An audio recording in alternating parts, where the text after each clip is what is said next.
El día de hoy vamos a ver el tema de enfermedad hipertensiva gestacional. Van a ver que este video ya trae algunas mejoras con respecto a videos anteriores. Primero que nada porque ya vamos a poder usar un puntero o láser, ¿sale? Para poder dar mejor las ideas y poder explicar mejor los temas, ¿sale pues? Bueno, primero que nada, la enfermedad hipertensiva gestacional es una gama de cuadros clínicos de formas de presentación de la enfermedad hipertensiva gestacional que se van a presentar durante el embarazo o incluso algunas después del embarazo. Es importante a la hora de estudiar enfermedad hipertensiva gestacional dividir al embarazo en antes de las 20 semanas y después de las 20 semanas.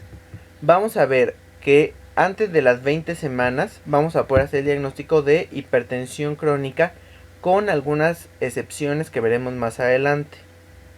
Primero que nada, la hipertensión crónica la vamos a dividir en una mujer que no se conocía hipertensa y que presenta este cuadro de hipertensión antes de las 20 semanas con una TEA por encima de 140/90, o la otra forma de presentación es una mujer que antes de su embarazo ya se conocía hipertensa y se embaraza, entonces la clasificamos como una mujer con hipertensión crónica. Lo importante de la hipertensión crónica es que en la mayoría de las veces se va a presentar antes de las 20 semanas de gestación y esta hipertensión crónica siempre va a persistir más de 12 semanas posparto, es decir, así como la diabetes gestacional antes de la semana 12 la consideramos una mujer diabética común, una mujer que se presenta con hipertensión antes de la semana 20, en el 99% de los casos va a ser hipertensión crónica y esta va a persistir más de 12 semanas postparto. Por otro lado tenemos después de la semana 20 y tenemos 5 cuadros: hipertensión gestacional, preeclampsia, hipertensión crónica sobrepuesta con preeclampsia y la eclampsia, perdón, eran 4. La primera, la hipertensión gestacional, va a ser una que se produce primero que nada el diagnóstico después de las 20 semanas, pero esta hipertensión gestacional, ojo, no cumple con los criterios de preeclampsia, es decir, no tiene ni proteinuria ni daño a órgano blanco. Una vez que culmine el embarazo, 12 semanas después vamos a reclasificar esto. Si la hipertensión gestacional persiste por encima de las 12 semanas posparto, la vamos a denominar hipertensión crónica. Por otro lado, si esta hipertensión gestacional no persiste después de las 12 semanas, la vamos a denominar hipertensión transitoria gestacional. ¿Perfecto? Luego, la preeclampsia. La preeclampsia igual en el 99% de casos se presenta después de la semana 20. Vamos a ver después cuál es la excepción de esta regla. Y para su diagnóstico tenemos que tener una paciente con hipertensión más proteinuria o daño a órgano blanco. Posteriormente vamos a analizar qué significan todos estos términos para que quede bien claro. Ahorita nada más hablaremos de las generalidades. Y siguiente, la paciente con hipertensión crónica sobrepuesta con preeclampsia. Es una mujer que clasificamos en un inicio dentro de esta categoría de hipertensión crónica, pero en un futuro, después de la semana 20, cumple criterios para preeclampsia. Entonces no es una mujer preeclámptica porque la conocíamos como una hipertensa crónica, pero tampoco es una hipertensa crónica porque cumple criterios para preeclampsia. Entonces la terminología nueva de la Sociedad Americana de Ginecología la denominó como hipertensión crónica sobrepuesta con preeclampsia. Y por último, la eclampsia. La eclampsia igual es una enfermedad que se presenta 20 semanas de gestación en adelante y que presenta preeclampsia más crisis convulsivas generalizadas sin otro origen neurológico aparente o el coma. Vamos a ver más adelante a fondo todos estos criterios para que quede muy claro. La hipertensión gestacional. La hipertensión gestacional es la causa más común de hipertensión en el embarazo. Es decir, si tenemos una mujer que presenta hipertensión en el embarazo o una enfermedad hipertensiva del embarazo, Lo más común es que sea del tipo hipertensión gestacional. Se dice que su prevalencia va del 6 al 17% en nulíparas y del 2 al 4% en pacientes multíparas. La frecuencia es mucho más alta en pacientes que tuvieron preeclampsia previa, gestación múltiple o que tienen obesidad. Vamos a ver más adelante los factores de riesgo.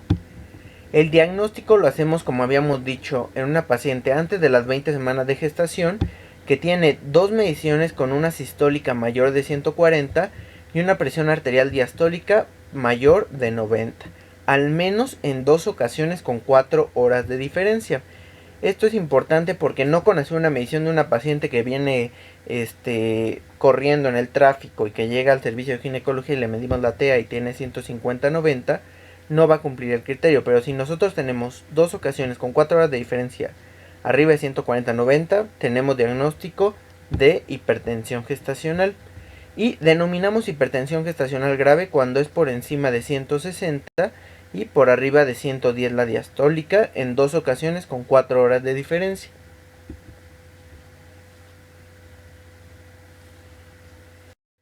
La medición de proteínas en orina. Recuerdan que la diferencia entre la hipertensión gestacional y la preeclampsia, parte de ella era la proteinuria.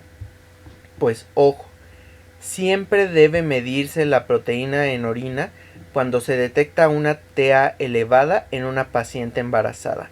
¿Por qué? Porque, como les mencioné, es un punto clave a la hora de diferenciar hipertensión gestacional de preeclampsia.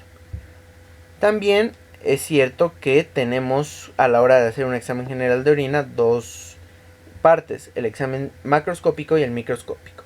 El macroscópico va a ser con tiras reactivas y va a ser un estudio más o menos cualitativo. Y aquí es donde aparece la tira reactiva de proteínas, que si bien la tira reactiva de proteínas nos reporta en cruces, ya sea una cruz, 2 cruces, 3 cruces, el aproximadamente grado de proteinuria que tiene la paciente, la tira reactiva no hace diagnóstico y tampoco lo excluye. Pero una tira reactiva con más de 2 cruces nos hace sospechar fuertemente en el diagnóstico. Y la tira reactiva de proteínas con una cruz siempre debe ser confirmada con una proteína microscópica con una medición bien hecha. Una vez que tenemos el estudio microscópico de la proteína y cuantificamos precisamente cuánta proteína hay en orina, podemos hacer una relación proteína-creatinina en orina, y esta debe ser mayor de 0.26 para confirmar preeclampsia. Algunos autores lo redondean a 0.3. La medición de proteínas en orina es importante porque 10% de los pacientes con preeclampsia no tendrán proteinuria, entonces un 90% sí. Entonces las proteínas en orina no dejan de ser un punto clave a la hora del diagnóstico de preeclampsia. Pero esta cifra de 10% de pacientes que no van a tener proteinuria, ¿a qué nos lleva? A que 10% de pacientes no van a tener proteínas en orina y no por eso se va a excluir el diagnóstico de preeclampsia. Y de hecho, 20% de pacientes con eclampsia nunca tuvieron proteinuria. Ojo, 20%, 1 de cada 5 mujeres nunca tuvieron proteinuria antes de desarrollar una crisis convulsiva.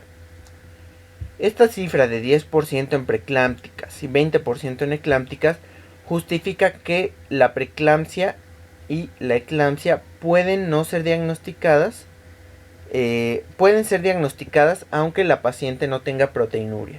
Es decir, si bien es un dato que se presenta en el 80-90% de pacientes, hay un 10 a 20% que no van a tener proteinuria y por lo tanto no se excluye el diagnóstico de preeclampsia. Vamos a ver qué otros métodos tenemos para diagnosticar a la paciente con preeclampsia que no tiene proteinuria.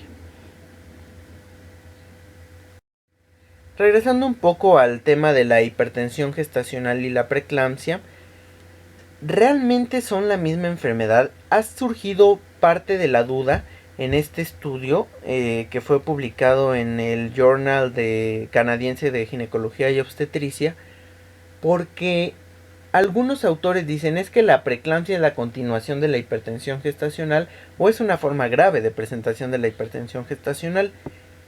Y ojo, se ha visto que no. se ha visto que no, más que nada en estudios de tipo epidemiológico.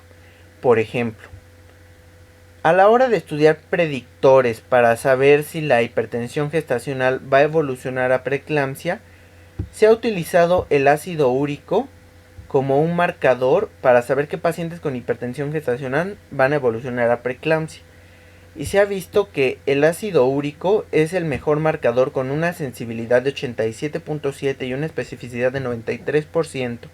Es decir, es un buen marcador de predicción si la paciente hipertensa gestacional pasa a ser preeclámptica. Entonces, ojo, si le piden una química sanguínea a su paciente embarazada, no malprecien el ácido úrico. Puede ser un predictor de una paciente con hipertensión gestacional que va a evolucionar a preeclampsia, es decir, una hipertensión gestacional sobrepuesta con preeclampsia.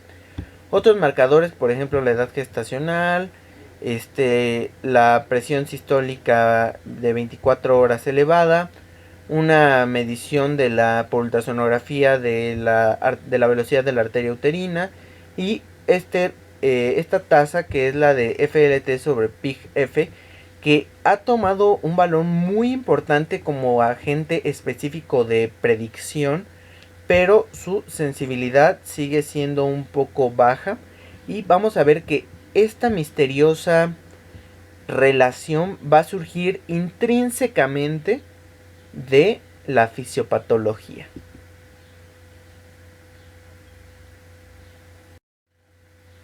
Como les mencioné,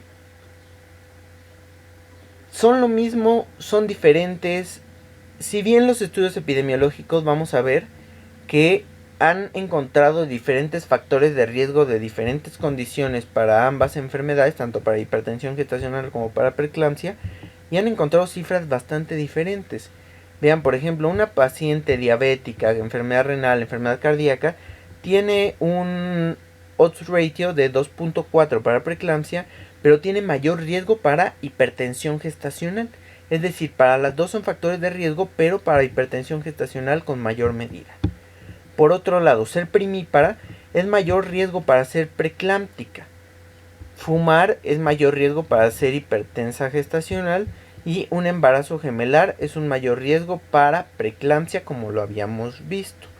Otros factores de riesgo también son diferentes en ambas. Por ejemplo, preeclampsia en el último embarazo obviamente es mayor riesgo para preeclampsia, pero estas series epidemiológicas nos han mostrado que tal vez no sean lo mismo porque tienen factores de riesgo en un grado diferente, valga la redundancia, de riesgo.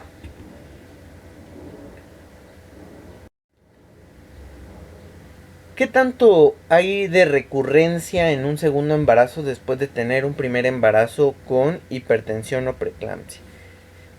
Este estudio, que también se publicó en la revista americana de ginecología y obstetricia, llamado Recurrence of Hypertensive Disorder in Second Pregnancy, nos mostró que la hipertensión gestacional lleva obviamente a un mayor riesgo de hipertensión gestacional en un segundo embarazo.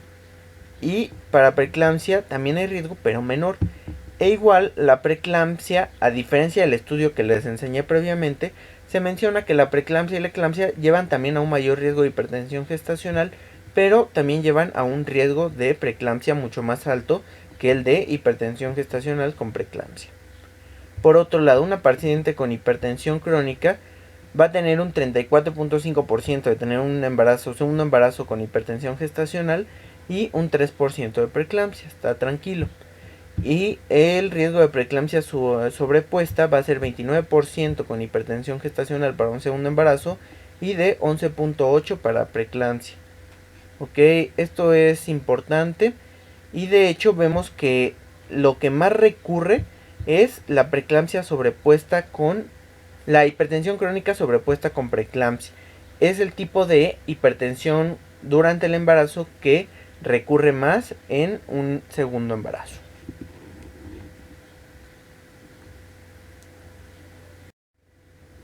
Este estudio, el estudio IPITAT, llega como un parteaguas y de hecho es de bastante reciente publicación este estudio IPITAT porque es un ensayo clínico aleatorizado con una muestra no tan pequeña, 703 y multicéntrico, en el cual evaluaron a pacientes con hipertensión gestacional si convenía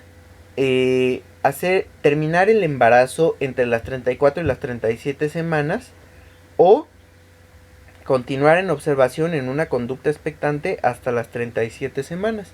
Entonces, juntaron mujeres que estaban embarazadas entre la semana 34 y 37 con una enfermedad hipertensiva gestacional. ¿Ok? Estable, obviamente. Cualquier enfermedad hipertensiva gestacional que esté aguda, descompensada, hay que hacer el embarazo a término, como veremos posteriormente. Se evaluó hacer cesárea en las primeras 24 horas a su ingreso versus una conducta expectante hasta las 37 semanas.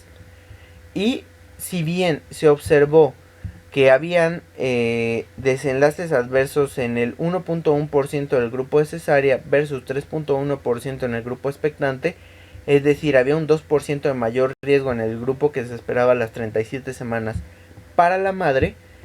Para el bebé, en las complicaciones respiratorias se vieron que el grupo que hacían la cesárea inmediato tenía un 5.7% de riesgo versus 1.7% de riesgo en el grupo de la conducta expectante. Es decir, un 4% más de riesgo para el neonato, a diferencia del 2% de riesgo que tenía la madre si se hacía la conducta expectante. Por ende, este estudio IPITAT demostró que en una paciente con hipertensión gestacional estable, ojo, estable, se debe mantener una conducta expectante hasta las 37 semanas por el riesgo de las complicaciones neonatales, que es mayor que el de las complicaciones maternas. Muy claro este estudio sobre la conducta que se debe de hacer. Por otro lado, ¿qué es lo que pasa cuando nos llega una paciente embarazada con hipertensión gestacional por debajo de 160-110? El manejo debe ser domiciliario, como vimos en el estudio IPITAT. Dar a la paciente datos de alarma, es decir, si ve que presenta sangrado, ruptura prematura de membrana, si presenta fiebre, si presenta datos de desprendimiento de placenta normoinserta. La actividad física debe ser normal, evitando hacer ejercicios de tipo aeróbico intensos que lleven a un esfuerzo que pudiera generar alteraciones en la circulación placentaria. Esta paciente que tiene hipertensión gestacional por debajo de 160-110, hay que vigilar 1 o 2 veces por semana datos de proteinuria, las enzimas hepáticas y plaquetas, buscando de que no haya datos de hipertensión gestacional severa o preeclampsia severa. Debemos vigilar los movimientos fetales. Se dice a la madre que durante las noches palpe su abdomen y debe sentir al menos unas 20 pataditas en el transcurso de unas horas. El índice de líquido amniótico para observar que no haya oligo o polidramnios. Y un perfil biofísico para ver más o menos cómo está el producto. Ojo, en pacientes con hipertensión gestacional por abajo de 60-110 no se ha visto mucho que dar hipertensivo modifique desenlaces. Sin embargo, debemos a la paciente dar una inducción con corticosteroides para maduración pulmonar y en este caso no se debe dar profilaxis con sulfato de magnesio durante el parto. Por otro lado, ¿qué pasa cuando nuestra paciente llega con una cifra mayor de 160-110?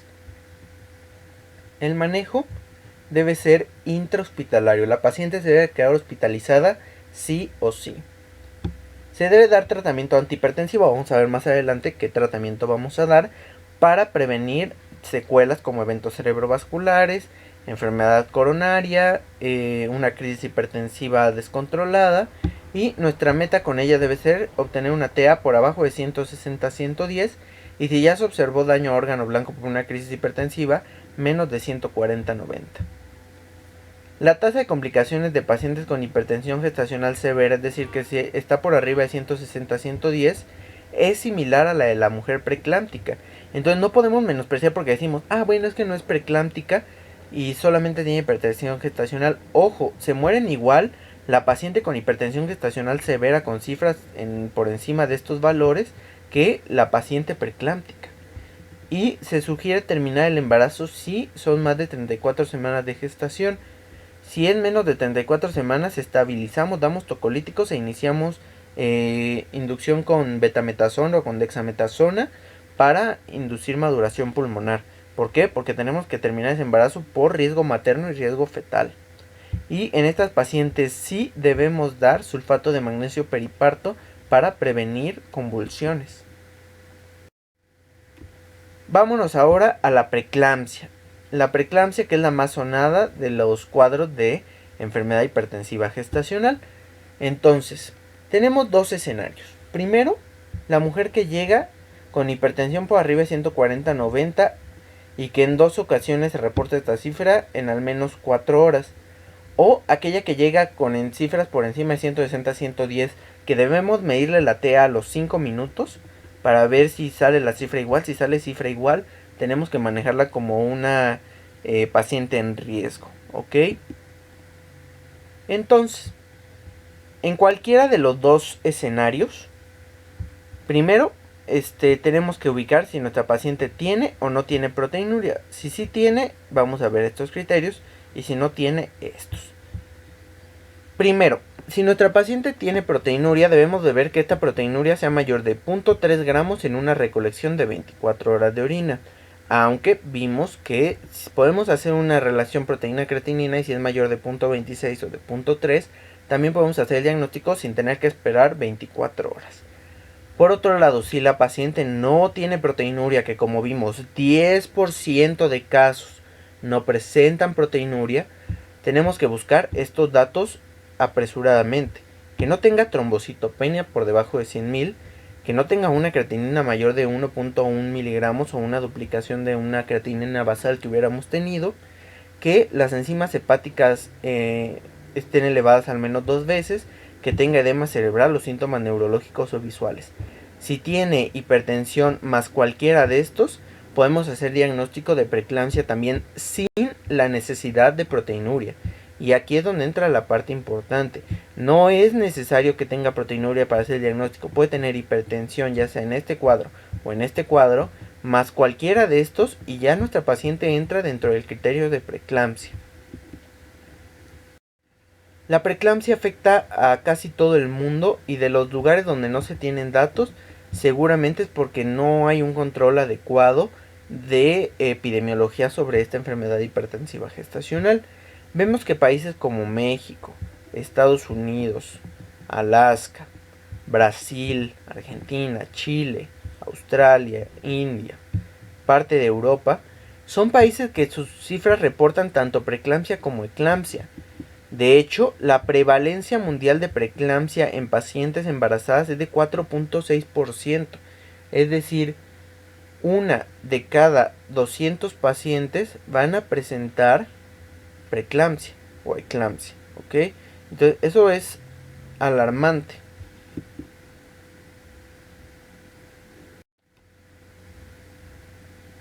¿Por qué estudiar la preeclampsia? O sea, no es una enfermedad noble, es una enfermedad que puede poner en bastante medida en riesgo la vida de una madre.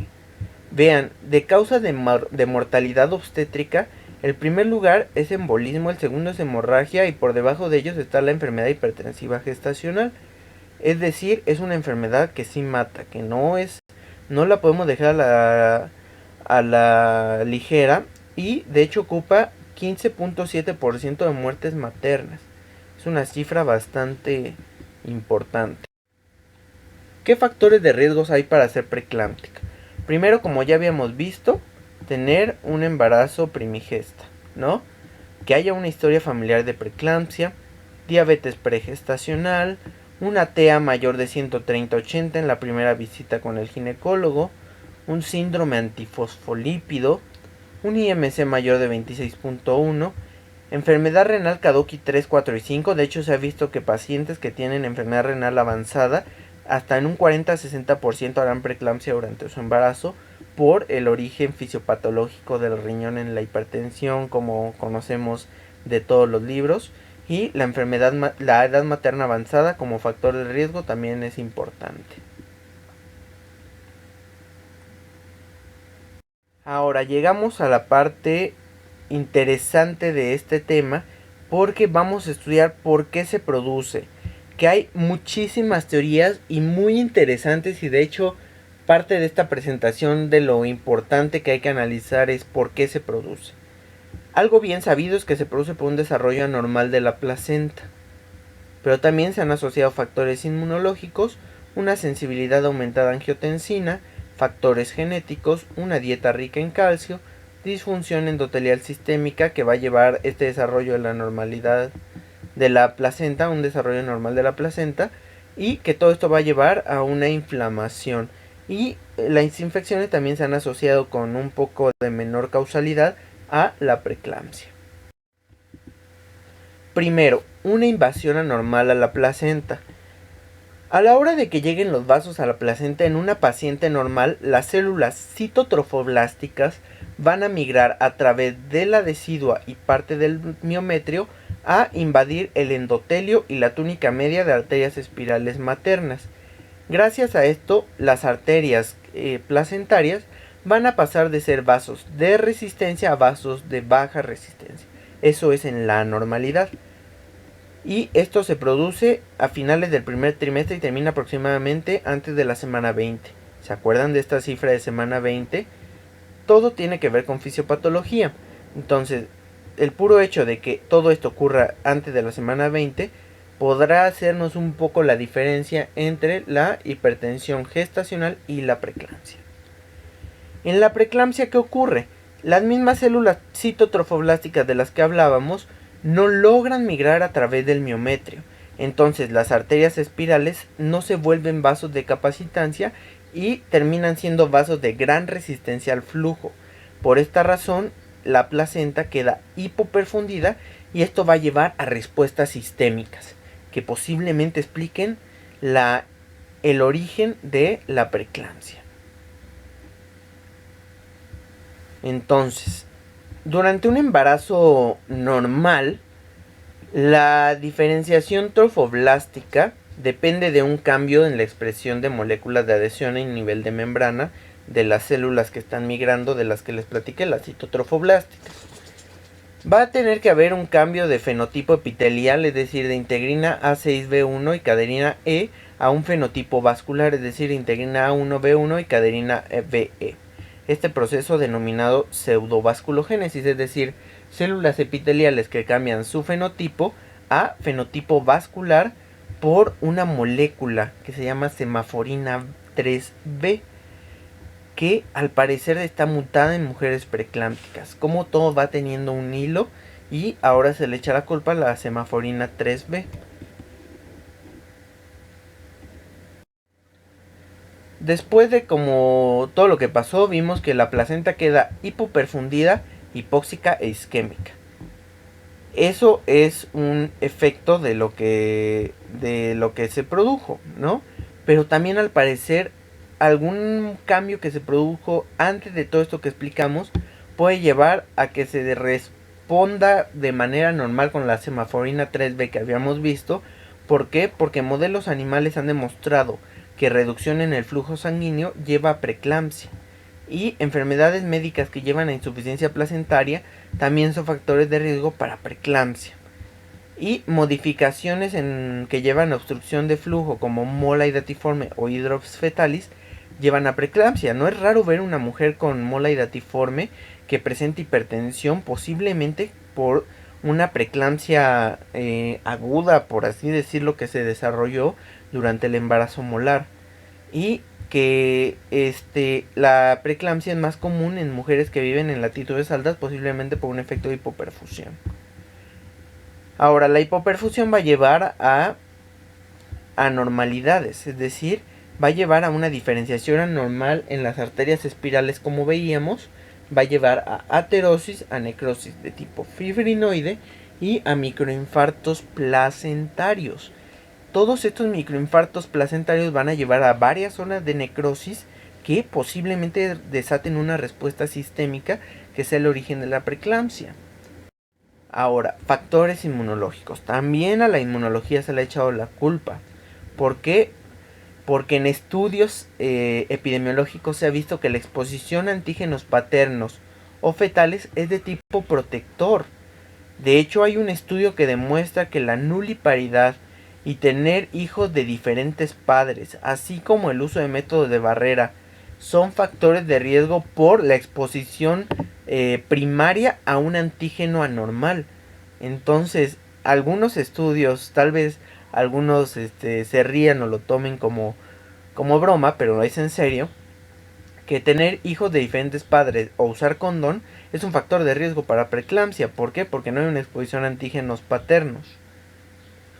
Quién sabe, la verdad suena un poco loco, pero pues es lo que han demostrado los estudios. Ojo, también otra cosa por lo cual se le ha achacado el origen inmunológico a la preeclampsia es porque mujeres que rentan su útero para gestación tienen 4 veces el riesgo normal para preeclampsia, tanto por antígenos maternos como por antígenos paternos, es decir, aquí hay el doble del riesgo que en el escenario anterior.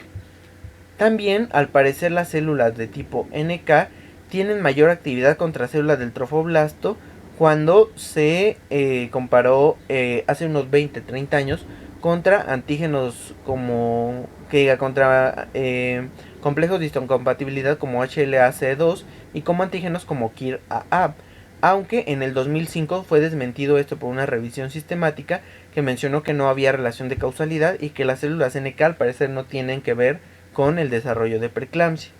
Un hallazgo novedoso sugiere que existen anticuerpos agonistas del receptor AT1 y que eso podría ser uno de los orígenes de la preeclampsia.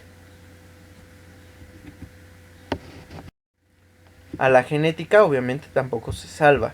Madres con antecedentes directos de preeclampsia tienen mayor riesgo de preeclampsia que madres sin antecedentes, al parecer por una mutación heredada en STOX1 del cromosoma 10 materno. Y otra cosa es que madres con un embarazo previo con preeclampsia tienen mayor riesgo de tener un segundo embarazo con preeclampsia. Aunque la justificación 3 menciona que madres cuya pareja tuvieron relaciones sexuales con alguien preeclámptica tienen mayor riesgo de padecer preeclampsia. Al parecer, esta justificación surge un poco de la teoría inmunológica de la que hablábamos y que también suena muy loco. Esta presentación, cuando la di, algunos me dijeron que de dónde había fumado, pero es cierto, esto es lo que muestran los estudios epidemiológicos. Una mujer cuya pareja tuvo relaciones con alguien preeclámptica, en los estudios epidemiológicos se ha mostrado que tiene mayor riesgo de padecer preeclampsia a la mujer que se embaraza de esa pareja con exposición previa. Aunque estudios en gemelos han demostrado resultados ambiguos. Algunos favorecen que sí hay un mayor riesgo de que ambas niñas gemelas tengan riesgo de tener hijos con un embarazo preeclámptico, aunque algunos estudios mencionan que no. Y ojo, interesante, el estudio de la trisomía 13 o del síndrome de Patau ha demostrado que mujeres que tienen fetos con esta aneuploidía presentan mayor riesgo de preeclampsia al parecer por exceso de copias de SFLT1 y FLT1. Recordarán como cuando buscábamos factores predictores de preeclampsia, hablábamos de esto, de SFLT1 y FLT1. Entonces, al estudiar a los niños con la trisomía 13, surgió una posible etiología de la preeclampsia. Pero bueno, al final de cuentas todo esto va a llevar a una disfunción endotelial sistémica con un aumento en la producción de fibronectina, del antígeno del factor 8 y la trombomodulina, que van a llevar a una alteración de la vasodilatación mediada por flujo y a una vasodilatación mediada por acetilcolina. Además de esto hay una disminución en vasodilatadores como el óxido nítrico y prostaciclina y un aumento en vasoconstrictores como la endotelina y los tromboxanos. Además de esto hay un aumento en la reactividad del endotelio a la angiotensina 2 como posible origen por la disfunción endotelial sistémica. Y ojo, la preeclampsia aumenta el riesgo de una paciente de tener riesgo cardiovascular a un futuro. Esta disfunción endotelial sistémica es explicada en parte por la producción de moléculas como por ejemplo el SFLT1, una molécula que, como les mencioné, surgió del estudio de las pacientes que tenían trisomía 13 o síndrome de Patau y que se vio que SFLT1 es una molécula antiangiogénica que va en contra de angiogénesis favorecida por VEGF y PIGF, que recordarán PIGF también era uno de esos predictores de preeclampsia en la relación SFLT1-PIG-F. Si SFLT1 estaba producida más que PIG-F, era un buen predictor de preeclampsia. Ojo, en estudios experimentales, al administrar SFLT1 a ratas, se induce albuminuria, hipertensión y endoteliosis glomerular. ¿Se acuerdan que cuál es el cuadro clínico de la preeclampsia? Hipertensión y proteinuria más un posterior daño sistémico, que involucra obviamente también a nivel glomerular, entonces se lleva una endoteliosis glomerular. Ojo, otro estudio experimental menciona que ratones knockout, es decir, que se les quita un gen a propósito, para SFLT1 no presentan preeclampsia. Entonces hasta ahorita esta molécula SFLT1 es la más importante asociada a preeclampsia. Y de hecho la medición de SFLT1 es mayor en pacientes preeclámpticas que en mujeres normales, y por ende un buen factor predictor con una elevada especificidad, aunque vimos que su sensibilidad andaba entre un 70%. Y el desencadenante del aumento de la producción de SFLT1 aún es desconocido. Las teorías más fuertes apoyan a una isquemia placentaria que se induce en el citotrofoblasto, posiblemente por todo lo que veíamos de un inadecuado cambio en el fenotipo de las células citotrofoblásticas epitelial a vascular. Entonces todo lleva a una conexión que nos termina en SFLT1. Interesante. Y por ende, en la preeclampsia va a haber inflamación. ¿Por qué? Tanto por el efecto isquémico a la placenta, como en la presencia de detritos en el sincitio trofoblasto, los cuales parecen ser la clave de la teoría inflamatoria de la patogénesis de la preeclampsia.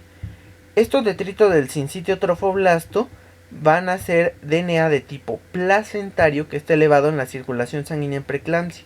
Y de hecho, este DNA placentario, como les mencioné, es liberado a final de cuentas por un efecto de hipoxia isquemia, posiblemente por todo lo que veíamos antes que pasaba, lo del problema en el cambio fenotípico, lo de SFLT1, y que lleva a la liberación de ADN placentario que va a inducir una respuesta inflamatoria elevada y un aumento en la sensibilidad a SFLT1.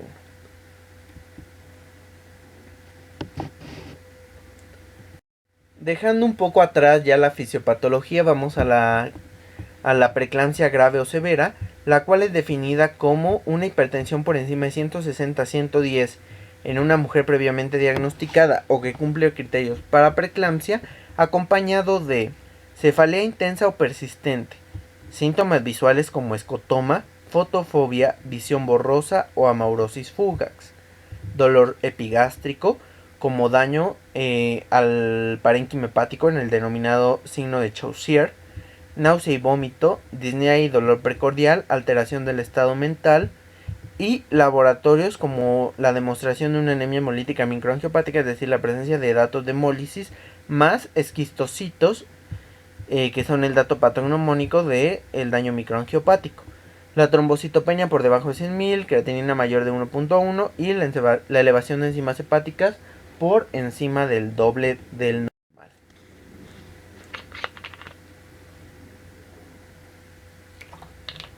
La presentación atípica es aquellos datos que son anormales y que se presentan en menos del 1% de embarazos con hipertensión gestacional.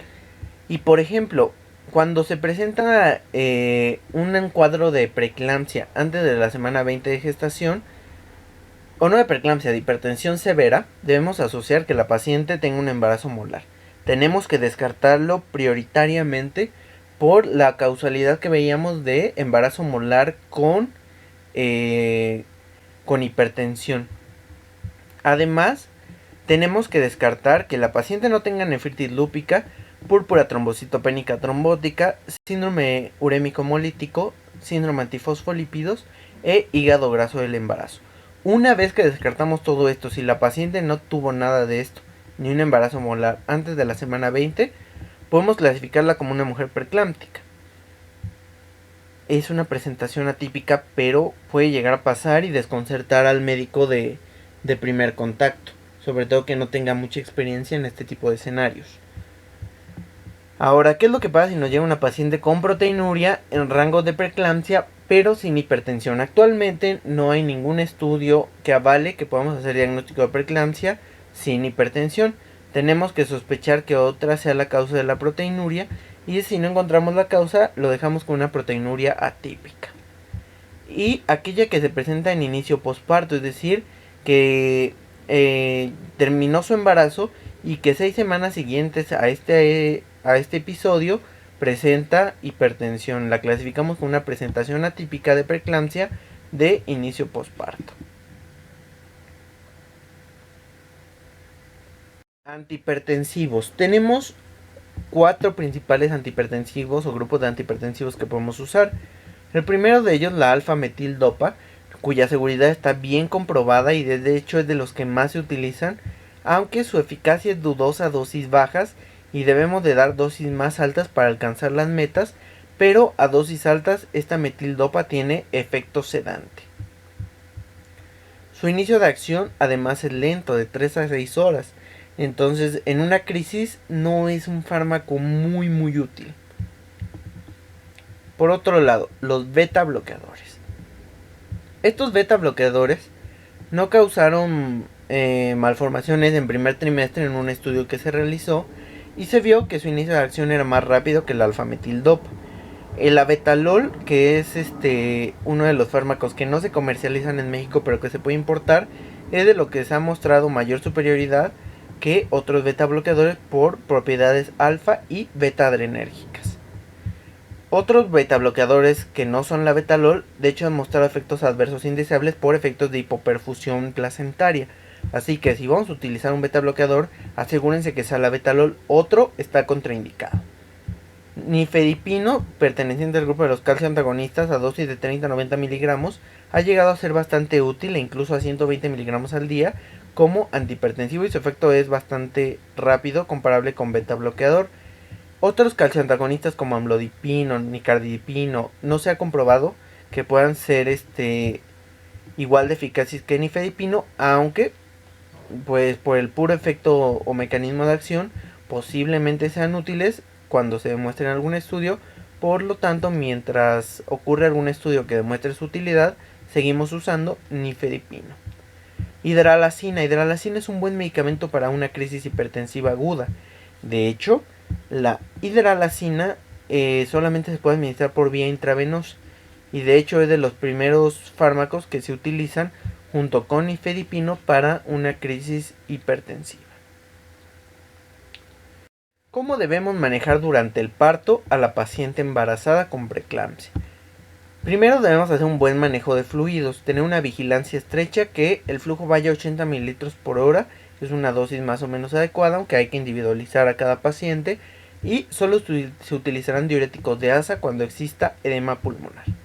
Debemos manejar la hipertensión con estos 3, ojo, no aparece metildopa por su retardo en la acción, y aquí en México utilizaremos o hidralacina o nifedipino. Debemos hacer un monitoreo invasivo solamente cuando haya una insuficiencia cardíaca, renal o hipertensión refractaria. Su uso en una paciente preeclámptica sin estos datos aún es controversial, y de hecho hay pocos ensayos clínicos que verifiquen su seguridad. Y se debe dar profilaxis de convulsiones solamente en pacientes que tengan hipertensión gestacional severa y preeclampsia severa. El estudio MACPI demostró que el número necesario a tratar era de 100 en mujeres preeclámpticas para prevenir una convulsión y de 60 en preeclampsia severa para prevenir una convulsión. La dosis carga debe ser de 6 gramos en 15 a 20 minutos y después 2 gramos por hora. Es importante tener una vigilancia del control del magnesio y medir electrolitos en suero por el riesgo, y buscar siempre datos de alteraciones en el tono muscular o de arritmias cardíacas. Una vez que la mujer terminó su embarazo, está en el periodo posparto, en el puerperio, debemos evitar el uso de AINES porque tienden a elevar la TA, además de que pueden generar complicaciones. Se debe valorar cada 2 horas los signos vitales mientras tenga instaurada sulfato de magnesio, y una vez que se da de alta, la paciente se debe monitorizar en casa frecuentemente, y al menos 3 días después de su posparto regresar a consulta médica a que se mida su TA. La eclampsia. La eclampsia es, como habíamos visto, algunos consideran el escenario final de la preeclampsia, algunos consideran el síndrome de HELLP. No ahondaremos en el síndrome de HELLP porque no es tema de importancia ahorita para esta presentación. Pero bueno, la eclampsia sí. ¿Por qué? Porque son convulsiones tónico-clónicas generalizadas o coma de reciente inicio en una mujer preeclámptica. 100% demostrado a diferencia del síndrome de HELLP. 2 a 3% de mujeres con preeclampsia grave o severa van a presentar eclampsia y 0.6% de mujeres con preeclampsia van a presentar eclampsia. Y el riesgo de recurrencia para un siguiente embarazo es del 2%. Factores de riesgo para eclampsia son mujeres no blancas, nulíparas y de estado socioeconómico bajo. Parte de esto mencionan por el descontrol hipertensivo que tienen. Además de que es más frecuente en embarazos adolescentes, mencionan algunos autores por la falta de maduración del tejido cerebral. Y la eclampsia se va a presentar 59% en antepartum, 20% durante el parto, que no es una cifra nada despreciable. Una de cada 5 mujeres eclámpticas van a debutar con eclampsia en el parto, imagínense. Y 21% posparto. La fisiopatología se ahonda a un efecto de hipoperfusión o de hiperperfusión. Se han asociado las dos etiologías como un descontrol en la circulación cerebral, y posiblemente este desequilibrio de hiper e hipoperfusión lleven a un estado de eclampsia al final del embarazo. La frecuencia de manifestaciones clínicas. 75% de las mujeres eclámpticas van a presentar hipertensión, 66% cefalea, alteraciones visuales 27%, epigastralgia 25% y hasta una de cada 4 mujeres van a ser asintomáticas hasta que se presenta la eclampsia. Entonces, es decir, imagínense que están en el parto en una mujer asintomática y que en el parto convulsiona. No deben perder de vista que puede ser eclámptica. ¿Cómo son las crisis tónico-clónicas generalizadas? Se presenta como una pérdida de la conciencia de forma abrupta, que algunos mencionan que pueden empezar con un grito. Algunos estudios han asociado ese grito como el inicio de las crisis. Como les mencioné, son tónico-clónico generalizadas. Presentan el típico periodo postictal y durante la crisis se ha registrado una etapa de bradicardia fetal a la hora de hacer el tococardiograma, y unos minutos después van incluso a taquicardizar o a recuperar la frecuencia cardíaca fetal terminada la convulsión, aunque dependiendo del periodo de duración de los movimientos generalizados, puede ser el tiempo de duración de bradicardia fetal y que lleve incluso a una isquemia fetal o un estado de choque fetal.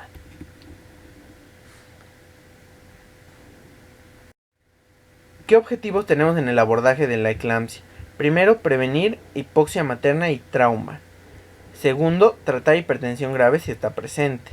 3. Prevenir las convulsiones recurrentes con sulfato de magnesio a la misma dosis que habíamos visto. Y la evaluación para parto pronto. Si nuestra paciente es eclámptica y está después de las 34 semanas, debemos de terminar el embarazo, y si está antes, debemos inducir maduración pulmonar y buscar viabilidad fetal porque es un embarazo de muy alto riesgo.